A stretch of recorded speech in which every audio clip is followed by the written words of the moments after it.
అధ్యక్షుడు ఎన్నికల సందర్భంలో జిల్లా అధ్యక్షుడు అయిన తర్వాత ఒక ఆత్మీయ సభలు నిర్వహించి దీని ద్వారా ఈ రాజన్న సిరిసిల్ల జిల్లాలో అతి త్వరలో జరగబోయేటువంటి స్థానిక సంస్థ ఎన్నికల్లో బీజేపీ కార్యకర్తల దమ్మేంటి బీజేపీ కార్యకర్తల గెలుపు ఏ విధంగా చూపడానికి ఒక మంచి అవకాశంగా తీసుకుని ఆత్మీయ సభలు ఏర్పడుతున్నారు. దాని యొక్క జయంతి కార్యక్రమం పొట్టి శ్రీరాములు గారి యొక్క జయంతి కార్యక్రమం.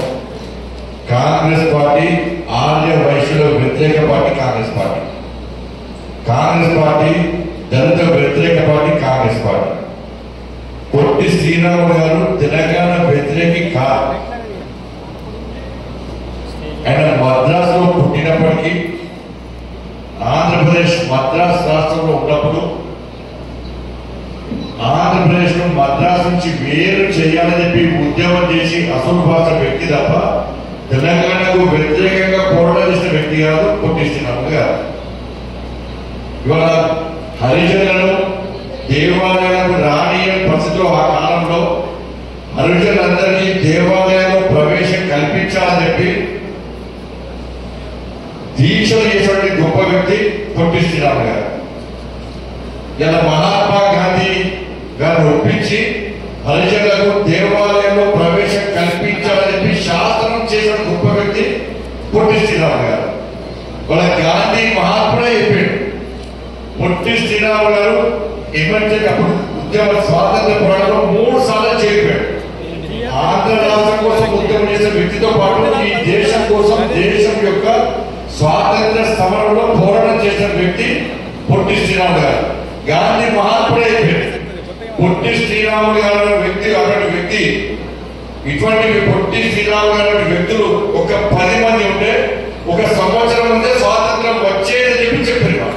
గాంధీ మహాత్ముడే చెప్పాడు. అటువంటి గొప్ప వ్యక్తి. అటువంటి గొప్ప వ్యక్తి తెలుగు విశ్వవిద్యాలయం పేరు పొట్టి శ్రీరాములు గారి పేరుంటే ఆయన ఆంధ్ర రాయలసీమ అని చెప్పి మన రాష్ట్ర ముఖ్యమంత్రి గారు ఆయన పేరు తీసేసి దురవరం ప్రతాప్ రెడ్డి గారి పేరు పెట్టారు. నిజంగా దురవరం ప్రతాప్ రెడ్డి గారు చాలా గొప్ప వ్యక్తి, గొప్ప రచయిత, తెలుగు భాషను ఉద్ధరించిన వ్యక్తి, మంచి జర్నలిస్ట్. దాన్ని ఏం అనలేదు. నిజంగా ఆయన ఎక్కడ ఉన్నా ఆయనే బాధపడుతుంది రేవంత్ రెడ్డి గారి నిర్ణయం వల్ల. అదే పొట్టి శ్రీరాములు గారు పేరు చేసి నా పేరు పెడతారా ఆయనే బాధపడతాడు. నేనేమంటున్నా రేవంత్ రెడ్డి గారిని మనం అంటున్నాం కదా, ఎన్టీ రామారావు చాలా గొప్ప వ్యక్తి. మరి ఎన్టీ రామారావు రాయలసీమ సంవత్సరం వ్యక్తి, మరి ఎన్టీ రావు పేరు చేద్దామా? కాసు బ్రహ్మానంద రెడ్డి ఆంధ్ర సంవత్సరం వ్యక్తి, ఆయన స్టేట్ పేరు చేస్తావా?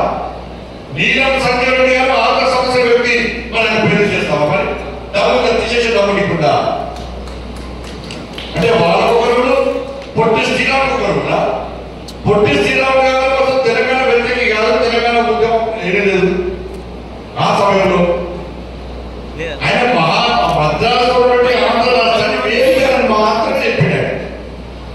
ఇవాళ అటువంటి గొప్ప వ్యక్తి ఆర్య వైశ్యులకే కాదు, ఆర్య వైశ్యులు ఆరాధ్య దైవంగా భావించినటువంటి పొట్టి శ్రీరాములు గారు ఒక స్వాతంత్ర సమరయోధుడు, స్వాతంత్ర్యం కోసం చేరుకున్న వ్యక్తి. అటువంటి వ్యక్తిని అవమానపరిచే విధంగా, ఆర్య వైశ్య సమాజాన్ని అవమానపరిచే విధంగా ఇక్కడ రేవంత్ రెడ్డి గారు వివరించిన తీరు మన హిందూ సమాజం, ఆర్య వైశ్య సమాజాన్ని ప్రతి భారతీయులు గ్రహించాల్సిన అవసరం. ఇంత ఘోరం అన్న అంటే ఆయన అనుకుంటోడి ఆయన అనుకుంటోడు. అసలు ఆయన పద్ధతి నడిపేటట్టు రేవంత్ రెడ్డి గారి పాలసీ ఏంటి, నీ ఆలోచన ఏంటి? కాబట్టి భారతీయ జనతా పార్టీ రాష్ట్ర ముఖ్యమంత్రి గారు నిర్ణయాన్ని తీవ్రంగా వ్యతిరేకిస్తున్నాం.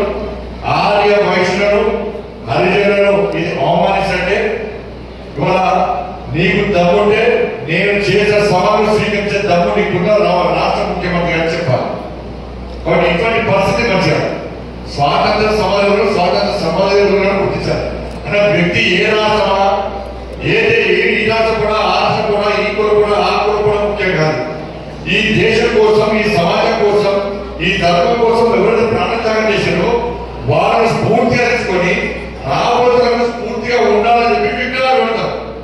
వాళ్ళ చరిత్ర చెప్పుకుంటాం, మనం పుస్తకాలలో పాఠ్యాంశాలు చేస్తాం. మనం ఇది చరిత్ర, ఇది సంస్కారం అనేది. కానీ ఆ రాష్ట్ర పైన ఈ దేశం పైన ఈ కుల పైన చరిత్ర ఉచ్చనీయమని చెప్పి స్వాతంత్ర సమర చరిత్ర నిర్వహిస్తాంటే ఇలా యథావధ రాహుల్ గాంధీ చేస్తాడు. ఆ యూరోప్ ఏం చెప్పిండు, యూరోప్ దేశం అంట మన దేశంలో వ్యవహారంలో వాళ్ళు ఇన్వాల్వ్ అన్నారు. మీరు మా దేశంలో వ్యవహారంలో మీరు రండి, మీరు జోక్యం చేసుకొని రాహుల్ గాంధీ ఆలోచిస్తారు. అంటే కాంగ్రెస్ పార్టీ విధానంలో అర్థం తీసుకోవాలి. మరి ఈ తెలంగాణ రాష్ట్రంలో ఇంత దౌర్భాగ్యమైన పాలించారు. మన విషయానికి వస్తే గోపి గ్రూప్ అది బీజేపీ గ్రూప్. ఇక్కడ అందరూ కూడా ఒక ఫ్యామిలీ, ఒక కుటుంబం.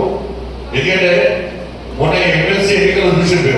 నాకు పొద్దున్నే నరేంద్ర గారు కలిసింది. ఆల్మోస్ట్ నరేంద్ర గారు పొద్దున్నే కలిసింది. నేను చెప్పిన అన్నా నేను మీ నాయకుడు ఒకటి మమ్మల్ని మా కార్యకర్తలు గెలిపించారు. నిన్ను మీ నాయకుడు ఒకటి మమ్మల్ని మాత్రం మా కార్యకర్తలు ఎమ్మెల్సీలో గెలిపించారు. అవునా కదా? ఏ పనిచిన కార్యకర్తలు 25 ప్రభావి 50 ప్రభావి పేరుతో ఒక్కొక్క కార్యకర్త పెద్ద మీసాలు వేసుకొని 15-20 రోజులు దుమ్ము పనిచ్చినారు. పోలింగ్ రోజు ఒక్కొక్క బూత్ దగ్గర కార్యకర్తల సంఖ్య చూస్తే కాంగ్రెస్ ప్రిఫరెన్స్ పేరు ఇక బీఆర్ఎస్ అనట్లేదు. ఇక్కడ ఉన్న యువరాజు ఇక్కడ అంటే సిరిసిలో ఉపయోగం రాజన్న సిరిసిలా సమస్య చాలా ఉపయోగం. నేను ఏడా మీటింగ్ అని మేము చెప్తాను. ఎందుకంటే ఆ దరిద్ర పాలనలో ఆ కుటుంబ పాలనలో ఇవాళ ఎన్ని ఇబ్బందులు పడ్డారు. యువరాజు సిరిసిలకు వస్తే భారతీయ జనతా పార్టీ కార్యకర్తలు దానికి తట్టుకునే డబ్బు లేకుండా ఇలా పోలీసుల ద్వారా హౌస్ అరెస్ట్ చేసి బీజేపీ కార్యకర్తలు కేసు పెట్టడం దౌర్భాగ్యం కారణం అప్పుడు జరిగింది. ఇక నేను హోంమంత్రి అయినా ఎక్కడైనా మనం ఆలోచన చేస్తున్నాం. మన ఎక్కడైనా ఎవరైనా బెదిరిస్తున్నామా? మనం గప్పట్టున్నామో ఇప్పుడు గట్టి ఉండడం మనకి కొత్త కాదు. ఇవాళ ఇక్కడ హనుమంత్ అన్నాడు, మన పట్టా వెంకటేశ్వర రెడ్డి గారు అన్నారు, ఇలా ఆల ప్రవీణ్ అన్నారు, లింగపల్లి శేఖర్ అన్నారు. వీళ్ళందరూ కూడా అప్పుడు నక్సలైట్లు ఈ ప్రాంతంలో విచ్చలవిడిగా చెలవెళ్తున్నప్పుడు, హత్యాకాండ చేస్తున్నప్పుడు, దౌర్జన్యాలు చేస్తున్నప్పుడు, దోచుకున్నప్పుడు కూడా వాళ్ళ నక్సలైట్లు వార్నింగ్ ఇచ్చిన బ్రదర్. మా హనుమంత్ అన్న విద్యాసాగర్ గారు ఇచ్చప్పని యాత్ర చేస్తే రాజుకు బాగా పోయి అక్కడ గంగమ్మ మాత విగ్రహం తీసుకుపోయి మాకు పెరిగారు. తీసుకుపోయి అక్కడ రాత్రి కూడా ప్రతిష్ఠిస్తుంటే నక్సలైట్లు బెదిరించింది. కానీ భయపడలే. నేను భారతీయ జనతా పార్టీ కార్యకర్తను నేను ఈ గోదావరి మాత విగ్రహాలు ఇక్కడ పెట్టడానికి వచ్చిన నేను సంపూర్ణ చావడానికి ఆ రోజు వాళ్ళు పోయారు. ఈ రోజు నక్సలైట్ డేంజర్కి అంత ఘోరంగా పాల్గొన్నారు. ఇలా అప్పుడు 5 దోసుకున్నారు. కేసీఆర్ కుటుంబంలో 5 దోసుకున్నారు. కాంగ్రెస్ పార్టీ వచ్చాక ఇప్పుడు 5 మొత్తం దోసుకుంటారు. అప్పుడు ఎదురే ఇప్పుడు ఎదురే. కాబట్టి ఇవాళ భారతీయ జనతా పార్టీ కార్యకర్తగా మనకి సిరిసిల్ల జాగ్రత్త సిరిసిల్ల జిల్లాలో నెక్స్ట్ స్థానిక సంస్థలు ఎన్నికలు రాబోతున్నాయి. మా ఎలక్షన్స్ అయిపోయినాయి. ఇప్పుడు నెక్స్ట్ వచ్చేది కార్యకర్తల ఎలక్షన్స్. కార్యకర్తలను గెలిపించాల్సిన బాధ్యత, గెలిపించే బాధ్యత ఈ వేదికలు అందరూ ఒక్కరి అందరూ మీ అందరినీ మీరు సెస్ ఎలక్షన్ విషయం గెలిచింది మనమే. 4 గెలిస్తే ఆ దళితులు 3 వేసుడు ఆనందం చేస్తున్నారు. నాకు ఆఫీస్ పనిస్తుంది అసలు చెప్తే అడుగు గెలిచి మనం 4 గెలిస్తాం. ఫస్ట్ వీరపల్లి గెలిస్తాం. మనం వీరపల్లి గెలిచిన తర్వాత ఈ దళితులు వేసిన కేసీఆర్ కొడుకు చేసిండు. అక్కడ ఒక లేడీ ఆఫీసర్ ఉంది బాబు, ఆయన ఫోన్ చేసి బెదిరించాడు. ఏమని నువ్వు వీరపల్లి గెలిచిన బీజేపీ అమలు చేస్తామని సంగతి చూస్తాను పాప కాదు. తర్వాత మళ్ళీ 2 గెలిస్తాం. మనం మళ్ళీ 2 గెలిస్తాం. అమలు చేయకుండా ఆ లేడీ ఆఫీసర్ ఆపి మనోళ్ళు మన గొడవ చేసారు. గొడవ చేస్తే లాఠీచా చేసి మన కార్యకర్త కొట్టినారు. కొట్టిన తర్వాత మనం 4 గెలిచాం. అప్పటికి 4 గెలిచిన తర్వాత మనం గెలిచి అమలు చేయలేదు. అంత రాజకీయ పాలన, దుర్మార్గ పాలన. ఇలా ఆ ఆఫీసర్ సాయంత్రం 4 గంటలకు ఫోన్ చేసిన, 5 గంటలకు ఫోన్ చేసిన సార్ ఆయన అప్పటికే కన్ను తిరిగి పడిపోయినాను. కన్ను తిరిగి ఈ కేసీఆర్ కొడుకు పెట్ట బాధను భరించలేక కన్ను తిప్పి స్టోర్ పడిపోయిన తర్వాత మన మల్లేశ్వర గారు ఫోన్ చేసి అన్న ఈ లేడీ ఆఫీసర్ ఈ కేసీఆర్ కొడుకు ఇబ్బంది పెడుతున్న రమేష్ గారు ఫోన్ చేసింది. కేసీఆర్ కొడుకు ఇబ్బంది పెడుతుందని చెప్పి ఆ లేడీ ఆఫీసర్ నాతో మాట్లాడింది. సార్ నా హెల్త్ బాగాలేదు సార్, నన్ను బెదిరిస్తున్నాడు సార్, ఈ 4 గెలిస్తే అని చెప్పి అమలు చేస్తే నన్ను సస్పెండ్ చేస్తామంటున్నాడు సార్ అని చెప్పి ఆ లేడీ ఆఫీసర్ బాధపడితే నేను ఒకటే చెప్పినా, అమ్మ నీ ఆరోగ్యం ముఖ్యం, మీ ఉద్యోగస్తులు నాకు ముఖ్యం. ఇవాళ కాకుండా రేపు గెలుస్తాం, మళ్ళీ గెలుస్తాం. ఈ పాలన కొన్ని రోజులు కొన్ని సంవత్సరాలు మాట్లాడుతుంది. నెక్స్ట్ వచ్చేది మాదే ప్రభుత్వం. ఆ గెలిచిన వీరిన పనులు వాళ్ళకే చేసాయి, గెలిచిన వీరిన పనులు వాళ్ళకే చేసాయి. నువ్వు అమలు చేసుకోవడం మేము ఏ బాధపడకుండా మేము హామీ ఇస్తే వాళ్ళు అమలు చేశారు. వాస్తవం గెలిచింది ఎవరన్నారు? గెలిచింది ఎవరు? మనం గెలుస్తాం, నాకు గెలుస్తాం. ఇవాళ వాళ్ళు ఎమ్మెల్సీ ఎన్నికల్లో గెలిచింది ఎవరు? బీఆర్తో అడసలు వేరు. రాష్ట్ర ముఖ్యమంత్రి స్వయంగా కరీంనగర్ వచ్చి మీటింగ్ పెట్టిండు, మంచిర్యాల మీటింగ్ పెట్టిండు, నిజామాబాద్ మీటింగ్ పెట్టిండు. మంత్రులు అందరూ వచ్చి కరీంనగర్ అడ్డా పెట్టారు. ఓట్లు ఎక్కువనే చెప్పి అబద్ధాల మీద అబద్ధాలు చెప్పారు, చెప్పరాని విషయాలన్నీ చెప్పారు. భారతీయ జనతా పార్టీని నరేంద్ర మోడీని ఏ విధంగా తిట్టాలో తిట్టని సామానార్థాలు పెట్టారు. ఇలా ఓటర్లను నమ్మించే ప్రయత్నం చేశారు. కానీ భారతీయ జనతా పార్టీ విశ్వాసాన్ని నమ్మకంతో నరేంద్ర మోడీ గారి ఒక భరోసాతో మేధావి వర్గం అంతా కూడా భారతీయ జనతా పార్టీ ఓటేసి 2 సీట్లను గెలిపించగలదా ఇలా మేధావి వర్గాన్ని ఉద్యోగ ఉపాధ్యాయుల వర్గాన్ని విషయం వాళ్ళ వాళ్ళు ఏంటి తెలంగాణ రాష్ట్రంలో పరిస్థితి ఏంటి? వాళ్ళ ఒక రాజకీయ పాలన కొనసాగుతుంది, వాళ్ళ ఒక అవినీతి పాలన కొనసాగుతుంది. కూడా 5-6 గ్యారెంటీలు అమలు చేయమంటే మనం చెప్పాలి. స్థానిక సంస్థకి కూడా అదే పరిస్థితి. మీరు ధైర్యం ఉండండి, కార్యకర్తలు ధైర్యం ఉండండి. లోకల్ బాడీ ఎన్నికలు కూడా తెలంగాణ రాష్ట్రంలో మన రాజ్యాంగ శిక్షణ జిల్లాలో కూడా మొన్న ఎమ్మెల్సీ ఎన్నికల్లో ఏ విధంగా ఫలితాలు వచ్చాయో అవే సేమ్ ఫలితాలు లోకల్ బాడీ ఎన్నికలు కూడా పక్కా వస్తాయి. వీళ్ళందరూ వార్డు మెంబర్లు అవుతారు, వీళ్ళందరూ సర్పంచ్ అవుతారు, వీళ్ళందరూ ఎంపీడీసీ అవుతారు, వీళ్ళందరూ ఎంపీపీలు అవుతారు, వీళ్ళందరూ జెడ్పీడీసీ అవుతారు, మీరు కౌన్సిలర్లు అవుతారు, మీరు కార్పొరేటర్ అవుతారు, మీరు చైర్మన్ అవుతారు, మీరు మేయర్ అవుతారు. గ్యారెంటీ చెప్తున్నా. ఇక్కడ మాత్రం 50% ఓడిపోయిన పద్ధతులు భారతీయ జనతా పార్టీ కార్యకర్తలు ఎదుర్కొనే దమ్ము ఈ తెలంగాణ రాష్ట్రంలో ఏ పార్టీకి లేదు అని చెప్పి మళ్ళా ఉన్న ఈ పార్లమెంట్ ఎన్నికల తర్వాత, శాసనసభ ఎన్నికల తర్వాత, మన శాసనసభ ఎన్నికలో భారతీయ జనతా పార్టీ కార్యకర్తలు దమ్మెలో చూపెట్టిన దేశ వ్యాప్తంగా చర్చ జరుగుతున్నది. ఎందుకు చేస్తామంటే ఇలా నరేంద్ర మోడీ గారు చేసిన భారతీయ జనతా పార్టీ కార్యకర్తలు కొట్లాడిన తీరు, దాంతో పాటు ఈ తెలంగాణ రాష్ట్రంలో కాంగ్రెస్ పార్టీ మీద ప్రజలకు ఉన్న వ్యతిరేకత విషయాన్ని ఒక్కసారి మనం గుర్తుంచుకోవాల్సిన అవసరం. మన తెలంగాణ రాష్ట్రం పూర్తిగా అప్పుల పాలన. కేసీఆర్ పాలనలో 7 లక్షల కోట్లు అప్పు అయితే కాంగ్రెస్ పార్టీ వచ్చి 15 నెలలైంది. ఇప్పటికే 1,50,000 కోట్లు అప్పు చేసి ప్రతి నెల 10,000 కోట్ల రూపాయలు అప్పు తీసుకొస్తున్నారు. ఇంకొక 3 సంవత్సరాలు ఈ ప్రభుత్వం ఉంటే ఇలా 10 లక్షల కోట్లు తెలంగాణ రాష్ట్రంలో అప్పులైతే శ్రీలంక పరిస్థితి ఇలా తెలంగాణ రాష్ట్రంలో వచ్చేటువంటి ప్రమాదం తెలంగాణ రాష్ట్రంలో.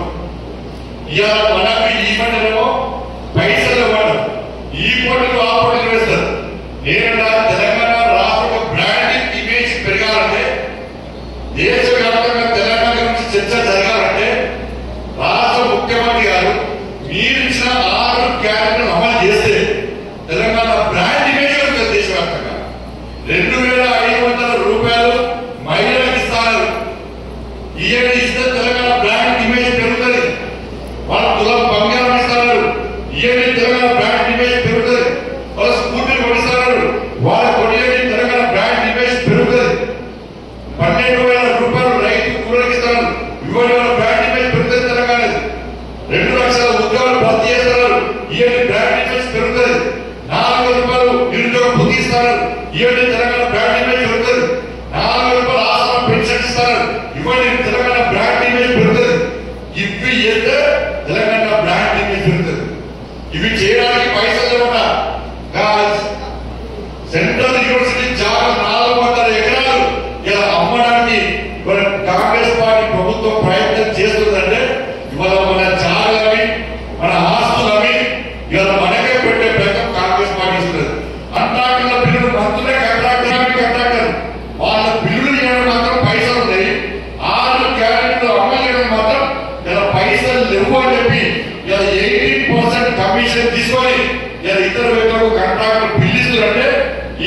80% కాంగ్రెస్ సర్కారు ఈ తెలంగాణ రాష్ట్రం తరలిపోవాల్సిన బాధ్యత భారతీయ జనతా పార్టీ కార్యకర్తల మీద ఉన్న విషయాన్ని ప్రతి భారతీయ జనతా పార్టీ కార్యకర్తలు గుర్తుంచుకోవాలి. తెలంగాణ రాష్ట్రం మొత్తం ఘోరమైన పరిస్థితి కదా. మనం కులగణన చేసి సభకు సర్వే అయినారు, కుటుంబాల సర్వే అయినారు. కులగణన చేసిన తర్వాత మన ఆస్తి పాస్తులని, మనకి భూములు ఉన్నాయి, మనకి ఇంటి ఉన్నది, మన పైసలు ఉన్నాయి, మన ఆస్తి పాస్తులు ఎంత అని చెప్పి మొత్తం ప్రభుత్వం ఇచ్చినాం. మనం అధికారులు మన మనకు మొత్తం డాటా మొత్తం ఇచ్చేస్తాం. దాన్ని రహస్యంగా ఉంచాలి అంటే నాకున్న ఆస్తి నేను మొత్తం కూడా చెప్తాను. ఎవరో బెల్జియంలో వేరే దేశం విషయం జరుగుతుంది, వాటిని తీసుకొచ్చి ఇలా కమిటీలో పెట్టారు. కమిటీ చేసి మన ఆస్తిపాస్తులు మొత్తం వాడికిస్తే రేపు మన ఆస్తిపాస్తులు ఉందా? ఈ తెలంగాణ రాష్ట్రం ప్రజల ఆస్తిపాస్తులు గ్యారెంటీ ఉందా? ఎవరు పెట్టిన కమిటీ అంటే అర్బన్ నక్సలైట్లకు గతంలో నక్సలైట్ భావాచారం ఉన్నలకు ఈ సమగ్ర సర్వే, ఈ కుటుంబ సర్వే తీసుకపోయి వాళ్ళ చేతిలో పెట్టారు. వాళ్ళు చూస్తారా? దోచుకున్నారు, అర్థం చేసుకోండి. అర్బన్ నక్సల్ చేతిలో మన ఆస్తిపాస్తుల రహస్య డాటా పెడితే రాబోయే రోజుల్లో తెలంగాణ రాష్ట్రంలో ప్రజల ఆస్తిపాస్తులకు గ్యారెంటీ ఉంటుందా? ఒక్కసారి తెలంగాణ సమాజం ఆలోచించాలి. విద్యా వ్యవస్థ తీసుకపోయి అర్బన్ నక్సల్ చేతిలో పెట్టింది. దాని అర్బన్ నక్సల్స్ ఇవాళ నరేంద్ర మోడీ గారు కలం ద్వారా ఈ జాతిని సంఘటితం చేయాలని చెప్పి నరేంద్ర మోడీ గారు కలం ద్వారా ఇలా కాంగ్రెస్ పార్టీ ప్రభుత్వం ఏమో తెలంగాణ రాష్ట్రంలో తుపాకీ రాజ్యం రావాలని కాంగ్రెస్ పార్టీ అనుకుంటున్నారు. శాంతి భద్రతను కాపాడాల్సిన కాంగ్రెస్ పార్టీ ఈరోజు సమస్య సృష్టించే ప్రయత్నం చేస్తున్నారు. కానీ అన్ని విషయాలు మనం ఆలోచించాల్సిన అవసరం. కాబట్టి ఇటువంటి పరిస్థితుల్లో ఇలా భారతీయ జనతా పార్టీ తెలంగాణ రాష్ట్రంలో ముందుకు సాగిస్తున్నాం. మన కొట్టాలి, మామ కొట్టాలి కాదు, మా కోసం కొట్టాలి భారతీయ జనతా పార్టీ, మా కోసం యాత్ర చేసింది భారతీయ జనతా పార్టీ, మా కోసం లాఠీ దెబ్బలు తిన్నది భారతీయ జనతా పార్టీ, మా కోసం జైలు పెట్టి భారతీయ జనతా పార్టీ, మా కోసం కేసులు భరించింది భారతీయ జనతా పార్టీ. కానీ మేము భారతీయ జనతా పార్టీకి వేయాల్సిన ఓటు కాంగ్రెస్ పార్టీ మోసపూరితమైన విధానాన్ని 6 గ్యారెంటీలన్నీ వాళ్ళ ఓటు వేసాం. వాళ్ళు మమ్మల్ని మోసం చేసింది కాబట్టి పార్లమెంట్ ఎన్నికల్లో ఇలా ప్రజలు మన ఓటు వేసి గెలిపించారు. ఇలా దాని తర్వాత జరిగిన శాసన మండలి ఎమ్మెల్సీ ఎన్నికల్లో మనకు ఓటు వేసి గెలిపించింది. నెక్స్ట్ జరిగే ఏ ఎన్నికలు కూడా ఈ తెలంగాణ రాష్ట్రంలో ప్రజలు ఓటు వేసేది కేవలం భారతీయ జనతా పార్టీకి అనే విషయాన్ని ఒకసారి గుర్తుంచుకొని ప్రజలు మన వైపు ఉన్నారు, ప్రజలందరూ మన వైపు ఉన్నారు. ఎప్పుడు ఎన్నికలు వచ్చినా, ఉప ఎన్నికలు వచ్చినా, ఏ ఎన్నికలు వచ్చినా కూడా తెలంగాణ రాష్ట్రంలో అధికారం వచ్చేది భారతీయ జనతా పార్టీ. కాంగ్రెస్ పార్టీ ప్రతిసారి కేంద్రం నియమించింది ఇవన్నీ మాట్లాడి పెరిగాక కేంద్రం ఇస్తారు.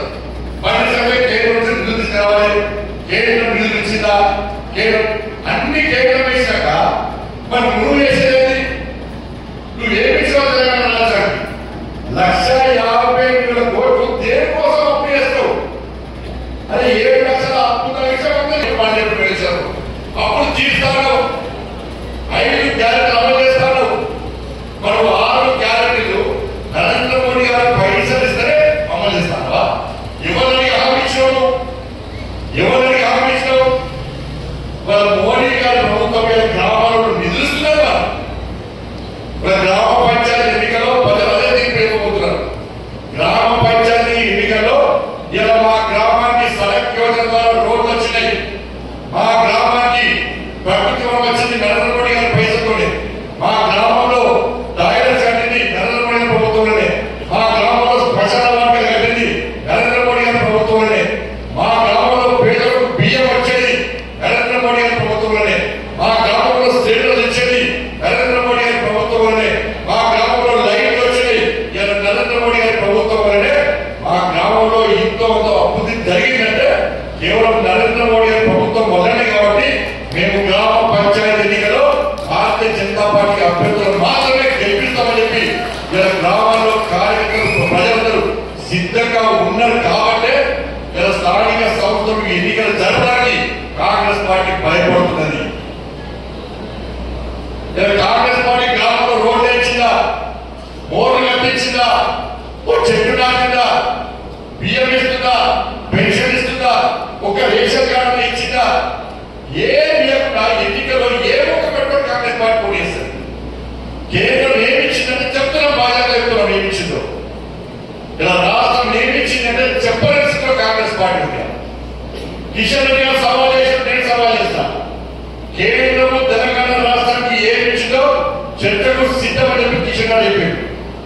మరి తెలంగాణ రాష్ట్రం ఏమిచ్చిందో గ్రామాల వారిగా, మండలాల వారిగా, జిల్లాల వారిగా చెప్పడానికి కాంగ్రెస్ పార్టీ సిద్ధమా? ఆ సవాల్ చేస్తే కాంగ్రెస్ పార్టీ అన్ని ముసుకుపోయి ప్రతిసారి కేంద్రం ఇస్తలేదు, కేంద్రం అన్ని కేంద్రం ఇచ్చాక నువ్వే చేసేది. నువ్వు ఇంత కూర్చో, మేము తీసుకొస్తాం, మేము పాలిస్తామే తెలంగాణ రాష్ట్రాన్ని. ఇలా పక్క రాష్ట్రం ఆంధ్రప్రదేశ్ పైసలు ఇస్తున్నాం, తెలంగాణకు పైసలు ఇస్తున్నాం, బీహార్కు పైసలు ఇస్తున్నాం, ఒరిస్సాకు పైసలు ఇస్తున్నాం, మా పాలన లేని కర్ణాటకకు ఇస్తున్నాం. వాటికి సంబంధం లేకుండా అన్ని రాష్ట్రాల్లో సమానంగా తీసేటువంటి ప్రయత్నం నరేంద్ర మోడీ గారు చేస్తున్నారు. అన్ని రాష్ట్రాలు అమలు దేశం అమలు చేస్తున్నారు. మరి ఇటువంటి పరిస్థితుల్లో గ్రామాల వారిగా కార్యకర్తలందరూ కూడా కాంగ్రెస్ పార్టీ యొక్క కుట్రలను, కాంగ్రెస్ పార్టీ యొక్క బదనాలు చేస్తుందో బీజేపీ నరేంద్ర మోడీ గారు, దానికి వ్యతిరేకంగా మన గ్రామాల వారిగా ప్రచారం చేసిన బాధ్యత ఉన్నది. తప్పకుండా డీటెయిల్ రిపోర్ట్ ఇస్తాం. తెలంగాణ రాష్ట్ర వ్యాప్తంగా ఏ గ్రామానికి నరేంద్ర మోడీ ప్రభుత్వం ఏమేమి నిధులు ఇస్తో పూర్తి డీటెయిల్ రిపోర్ట్ ప్రతి గ్రామానికి ఇస్తాం. రాష్ట్ర పార్టీ నుంచి ప్రతి గ్రామానికి ఇస్తాం. ప్రతి గ్రామంలో పోస్టర్లు చేస్తాం, ప్రతి గ్రామంలో ఫ్లెక్సీలు కట్టిస్తాం, ప్రతి గ్రామంలో కరపత్రాలు కొట్టిస్తాం. అదే ప్రచారంగా మాట్లాడి ఇక్కడ కాంగ్రెస్ పార్టీ గుణపాఠం చెప్తాం. గతంలో మోసం చేసిన బీఆర్ఎస్ పార్టీ అడ్రస్ కూడా మీరు ఆలోచించాలి. కాళేశ్వరం కేసులు ఇదే రేవంత్ రెడ్డి గారు ఏమన్నారు? మా ప్రభుత్వం కానీ మా ప్రభుత్వం వచ్చిన కేసీఆర్ చేరుకోవాలి, కేసీఆర్ కుటుంబాన్ని చేరుకోవాలి అన్నాడా లేదా? మరి ఏమైంది? నిజంగా భారతీయ జనతా పార్టీ ప్రభుత్వం వచ్చేదంటే కేసీఆర్ కూడా ఒక్కరు భయపడకూడదు, అంతం చేయకూడదు. ఇలా ఫోన్ ట్యాపింగ్ జరిగింది, ఈ సిరిసిల్ల జరిగింది, ఆ సీఐ ఇక్కడ అరెస్ట్ చేసింది, ఇక్కడ యువరాజు చెప్పకుండా ఫోన్ ట్యాపింగ్ జరిగిందా? తెలవదు. ఇలా ఫోన్ ట్యాపింగ్ చేసిన వ్యక్తులు జైలుకు పోయే సందర్భంలో ఏం చెప్పారు? మాకు పెద్ద కేసీఆర్ ఇద్దరే ఫోన్ ట్యాపింగ్ చేస్తామని చెప్పాడు. అన్నప్పుడు కేసీఆర్ కేసు పెట్టారా లేదా? ఒక్క నోటీస్ ఒక్క నోటీస్. ఆ దొంగలు మారిపోయారు. ఎప్పుడు మారిపోయారు? రేవంత్ రెడ్డి గారు ముఖ్యమంత్రి అయినా రేవంత్ రెడ్డి గారు కలంతో మారిపోయారు విదేశాలు. కాంగ్రెస్ ప్రభుత్వం ఏర్పడకుండా దొంగలు మారిపోయారు. ఇప్పుడు మనం పక్కన వాళ్ళకు పారిపోతారు, మనం పక్కన వాళ్ళు బాగా ఫోన్ ట్యాపింగ్ కేసు ఒక నోటీస్ అరెస్ట్ చేయాలి. కాళేశ్వరం కేసులో ఒక నోటీస్ అరెస్ట్ చేయాలి. డ్రగ్స్ కేసులో ఒక నోటీస్ అరెస్ట్ చేయాలి. విద్యుత్ కొనుగోలు విషయంలో కనీసం కేసీఆర్ విచారణలో ఎంక్వైరీ క్లోజ్. ఆ ఎంక్వైరీ రిపోర్ట్ ఇచ్చుకోండి, 4 నెలల ఎంక్వైరీ రిపోర్ట్ ఏమంటో ఇవ్వదు. దాని మీద నోటీస్ చేయరు. ఫార్మ్ హౌస్ కేసులో నోటీస్ చేయరు. కిడ్నీ కేసు 5 ఈ ఫార్ములా కాలేజ్ దాని మీద కేసులు ఇప్పటికే 5 కేసులు ఇలా రేవంత్ రెడ్డి గారు చేతిలో ఉన్నాయి. దాని మీద ఒక్క నోటీస్ కేసీఆర్ కుటుంబానికి ఇచ్చిందా? ఒక్క కేసును వాళ్ళ పెట్టిందా? ఎందుకు పడతారంటే ఇద్దరు ఒకటే, ఇల్లులో దోతని గదిలో కొట్లాడ పెట్టినట్టు. ఎందుకంటే మొన్న ఎమ్మెల్సీ ఎన్నికల్లో మనకు గెలిచాం కాబట్టి, గెలుస్తామని మనకు తెలుసు కాబట్టి, ఎంపీ ఎన్నికల్లో మనకు గెలిచాం కాబట్టి, ఈ తెలంగాణ రాష్ట్రంలో బీజేపీ స్ట్రెంత్ అనేది కాబట్టి, శక్తివంతంగా తయారు కాబట్టి బీజేపీ దెబ్బ కొట్టాలంటే మన ఇద్దరం కలిసి ఉండాలని చెప్పి టీఆర్ఎస్ కాంగ్రెస్ ఢిల్లీలో రాష్ట్ర ఒప్పందం కుదుర్చుకొని నెక్స్ట్ ఎన్నికల్లో వాళ్ళిద్దరు కలిసి పోటీ చేసి బీజేపీకి వ్యతిరేకంగా వివరించడానికి మాత్రమే ఇలా ప్రాక్టీస్. లేకుంటే ఇన్ని కేసులలో ఒక్క నోటీస్ ఇవ్వకుండా కేసీఆర్ కాపాడుతున్నారు, రేవంత్ రెడ్డి గారు కాపాడుతున్నారు. కేసీఆర్ కాంగ్రెస్ పార్టీ కాపాడుతుంది. తెలంగాణ సమాజం వచ్చింది వాస్తవం కదా ఆలోచించారు. ఇవన్నీ వస్తాయని లెక్కలు, లోకల్ బాడీ ఎలక్షన్స్ ఇవన్నీ లెక్కకు వస్తాయి. ఇవన్నీ లెక్క తీసుకొస్తాం పక్క వదిలిపెట్టే ప్రసక్తులు. కాంగ్రెస్ పార్టీ ఎక్కడ గెలవడేస్తాం. బీఆర్ఎస్ పార్టీ అడ్రస్ గెలలేదు. తెలంగాణ రాష్ట్రంలో లోకల్ బాడీ ఎన్నికల్లో ఎట్టి బస్సులో ఇలా భారతీయ జనతా పార్టీ గెలుస్తుంది, గెలిచి తీరుతుంది. ప్రతి భారతీయ జనతా పార్టీ కార్యకర్త తెలంగాణ రాష్ట్రంలో ప్రజాప్రతినిధి కాబోతున్న విషయాన్ని ఈ సందర్భంగా స్పష్టం చేస్తూ రాజన్న సిరిసిల్ల జిల్లాలో సరే గతంలో ఏం జరిగిందో జరిగింది. ఇప్పటి వచ్చి మళ్ళీ చెప్తున్నాను, నేను రిక్వెస్ట్ చేస్తున్నాను కాబట్టి ఇది వారికి ఇస్తున్నాను. దయచేసి ఎక్కడ చిన్న క్రమశిక్షణ తప్పినా ఇప్పటి నుంచి క్షమించే ప్రసక్తి లేదు. కార్యకర్తలు ఎట్లా కలిసినారో నాయకులు అట్నే కలిసినారు. ఒక ఫ్యామిలీ, ఒక కుటుంబం. మీకు చిన్న చిన్న సమస్యలు ఉంటే ఒక రూమ్ లో కూర్చొని మాట్లాడుకునే ప్రయత్నం చేయండి. సోషల్ మీడియా ద్వారా కానీ, మీడియాకు లీక్ గురించి కానీ, లేకుంటే మీటింగ్ జరిగినప్పుడు ఎవరు కొట్లాడుకుంటే మాత్రం అది ద్రోహం చేస్తాడు. పార్టీ మీటింగ్ లో కొట్లాడే, పార్టీ సిద్ధాంతాలు వ్యతిరేకంగా వివరిస్తే అది కన్న తల్లికి ద్రోహం చేస్తాడు. పార్టీ అనేది ఒక తల్లి లాంటి, మనందరం కలుసుకుంటాం. మనం అందరం ఇలా ఇంతమంది మనం కలిసి కాబట్టి మెంబర్షిప్ చేస్తాం, మన ఎమ్మెల్సీ ఎన్నికలు గెలుస్తాం, పార్లమెంట్ ఎన్నికలు గెలుస్తాం, నెక్స్ట్ ఎన్నికలో స్థానిక సంస్థ ఎన్నికలు గెలవబోతున్నాం. మనం అందరం కలిసిన కాబట్టి బీఆర్ఎస్ ఆశావాదం వ్యతిరేకంగా పోలీసులు ఎంత ఇబ్బంది పడినా కూడా ఇప్పుడు ఫైట్ చేస్తాం, మన మీద కేసున్నా ఫైట్ చేస్తాం. అంత హీరోల పార్టీ భారతీయ జనతా పార్టీ రాష్ట్ర సృష్టించారు. కానీ ఈ వాతావరణాన్ని మనం కాపాడుకోవాల్సిన బాధ్యత. ఈ వాతావరణాన్ని చెరగొట్టే ప్రయత్నం చేయాలి. ఎవరో ఒకరు ఇద్దరు చెరగొట్టే ప్రయత్నం చేస్తే కంపల్సరీ చేయాలి. బండి సంజయ్ లేకుండా పార్టీ వస్తుంది. బండి సంజయ్ పార్టీ వాళ్ళు బండి సంజయ్ గుర్తింపు వచ్చింది. పార్టీని పక్కబెట్టి బండి సంజయ్ పక్క చెందిన బండి సంజయ్ కుక్క దగ్గర రాసిపెట్టుకోండి. పార్టీ మెడల్, పార్టీ జిల్లా, పార్టీ కడువ మెడల్ లేకుంటే భారతీయ జనతా పార్టీ లేకుంటే బండి సంజయ్ కొట్టే.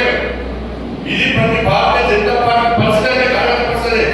అప్పుడు నేనున్నా, నేను లేకుండా పార్టీ లేదు, నేనే ఇక్కడ పార్టీ స్థాపించిన, నేనే సీనియర్, నేనే జూనియర్, నేనే సబ్ జూనియర్, ఇవి ఎప్పుడు ఏమన్నా రాష్ట్ర పార్టీ ఎవరైనా గుర్తింపచ్చు తప్ప పార్టీకి మాత్రం గుర్తింపరాదు. పార్టీకి మాత్రం గుర్తింపరాదు, పార్టీ మాత్రం గుర్తింపు వస్తుంది. బండి సంజయ్ ఎన్నికలు ఎంపీఆర్ నరేంద్ర మోడీ గారు టికెట్ ఇస్తే భారతీయ జనతా పార్టీ సింబల్ కమలం పువ్వు గుర్తు బీఫామ్ ఇస్తే ఇక్కడ ఉన్న భారతీయ జనతా పార్టీ కార్యకర్తలు కమలం పువ్వు గుర్తు కోసం పనిచేసింది. బండి సంజయ్ కోసం పనిచేయలేదు. కమలం పువ్వు గుర్తును గెలిపించాలి, నరేంద్ర మోడీ గారిని ప్రధానమంత్రి చేయాలి, మూడవసారి భారతీయ జనతా పార్టీ రామారాజ్యం మోడీ రావాలని కార్యకర్తలు పనిచేసే తప్ప బండి సంజయ్ ఎంపీ అని పనిచేయలేదు. ఇది లోకల్ పార్టీ ఎన్నిక కూడా కార్యకర్తగా పనిచేస్తారు. నా ప్రాంతంలో భారతీయ జనతా పార్టీ గెలవాలి, భూములు కోటేయాలి, ఎక్కడ భూములు గెలవాలి, మన రాజ్యం రావాలని కార్యకర్తలు పనిచేస్తారు తప్ప వ్యక్తి కోసం పనిచేస్తారు. వ్యక్తి ఆధారంగా భారతీయ జనతా పార్టీ వ్యతిరేకిస్తారు. కాబట్టి ఇటువంటి పరిస్థితుల్లో మనం అందరూ ఒక ఫ్యాక్టరీగా కలిసినారు. ఏ గవర్నమెంట్ వచ్చినా, ఏ పరిస్థితి వచ్చినా బీఆర్ఎస్ రాబోయే రోజుల్లో బీఆర్ఎస్ పార్టీ కంటే ఎక్కువ ఇబ్బందులు కాంగ్రెస్ పార్టీ పెట్టే ప్రమాదం ఉంది. కాంగ్రెస్ పార్టీ కానీ కేసీఆర్ ఆకారం, కేసీఆర్ మెడల్ వచ్చి పాపంకి బయట చూసేసే party Bharatiya Janata party. Congress party మాకు లెక్క కాదు. కాంగ్రెస్ పార్టీ లెక్కలో తీసుకోమేము. బీఆర్ఎస్ పార్టీలో కాంగ్రెస్ పార్టీ మేము కొట్టడానికి సిద్ధం ప్రజల కోసం.